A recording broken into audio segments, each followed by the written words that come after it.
位亲爱的朋友，我们现在所在的地方是台南的环河街，这里是运河边。台南的安平运河其实有许许多多的人文美丽的故事，所以当到运河里头，很多人会想象在这么美丽的地方欣赏月景，走进一间书店，是不是很美的享受啊？对，这里呢真的有一家非常美丽的书店，它叫乌邦图书店。很多人说这是台南最美丽的书店，为什么呢？跟着我走进来，您就知道了。我们走进台南最美丽的书店了。嘿，品荣，嗨，美霞老师，各位亲爱的朋友，他就是我们乌邦图美丽的店长品荣。Hello， 各位观众朋友，大家好，我是品荣。品荣啊，大家很喜欢这个书店哈，可是每一次来的人都很想问，为什么名称叫乌邦图呢？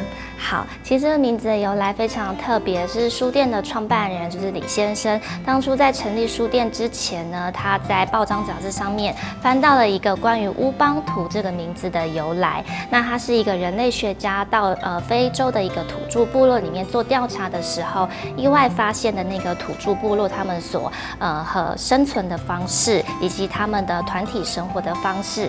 那乌邦图这个名字，它有一个我在，因我们同在的意思在里面，所以就是说我在书店，你们在书店也与我同在就对了。对，那这个书店其实开了总共有几年呢？书店的成立时间是2018年的5月，所以了解，所以短短时间里头变成许多台南人的最爱。为什么呢？因为你们的选书总是很精彩。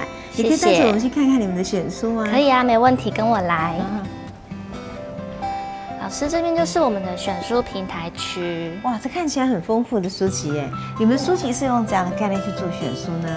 我们其实书区的主题选书呢，我们是会不定期的做更换。那我们可能会依据，比如说当时的节庆啊，或者是出版业有遇到什么重大的事件等等的，会不定期的做选书这样子。所以你看这里面有，比如说思考的书啊，对，或是美食的书啊，对不对？对，这大概都是不可或缺的哈。是，对。那你们选书主要是由店长来做选书，还是由我们今天喜欢乌邦图的朋友来做推荐呢？好，我们书店的选书其实蛮特别的，就是我们会有主要的同事负责书籍的采购跟选书。那选书的书单的部分呢，我们也都会跟同事们不定期做讨论。对，那比较特别的是说，我们其实书店有很多在学校里面现在还在就读的大学生，所以我们也很对，我们也都很希望这些兼职人员可以跟我们一起参与，比如他们有兴趣的议题等等，我们也都很开放让同事们做选书。那我可以问一下，你们开店到现在哪一种书籍的主题大家最喜欢？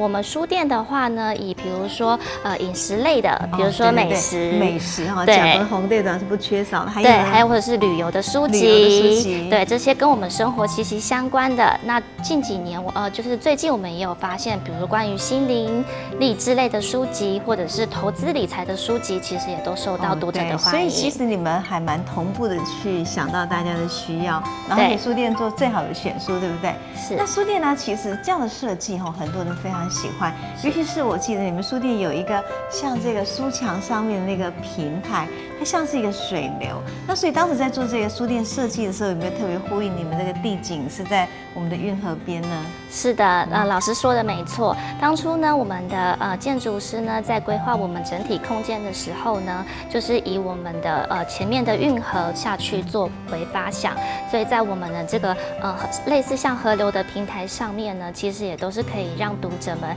休憩或者是安静的阅读的一个好地方。所以我看很多很好的午后，很多人就坐在下面然后就看着那个书籍，好像想象一条水流穿过你们的透窗玻璃就出去了。所以呢，在那种下午的时候呢，微风徐来，其实庭院外面也是可以坐的，对不对？对，我们还有户外座位区。那你们这里还很特别，是会跟咖啡做结合。对，是的。我想书店跟咖啡的结合在一起，就是很幸福的事情。那乌邦图这个书店呢，它即将在今年的年底呢，也会进驻我们的总图哦。那你们是进驻的大概也是这样的类型吗？是的，我们在12月份的时候即将进驻总图。那我们的书籍呢，也会像现在的书店一样，我们也会做多元类别的选书主题这样。所以当然咖啡也少不了咯。对，美食也少不了。对，所以其实呢，坐在这里呢，我们一杯咖啡，然后呢，沉醉在整个书香里头，想象那运河的水影，尤其是晚上特别漂亮，对不对？是。所以在那种感觉呢，波光粼粼之下，又有很多的好书可以陪伴你度过一个午后或是一个夜晚。难怪每个人都说这是一个最美的书店了。谢谢。我们谢谢品蓉给我们做这个介绍，也欢迎各位有空常常来参加我们乌邦图书店它的各种主题的讲座哟。谢谢各位，谢谢。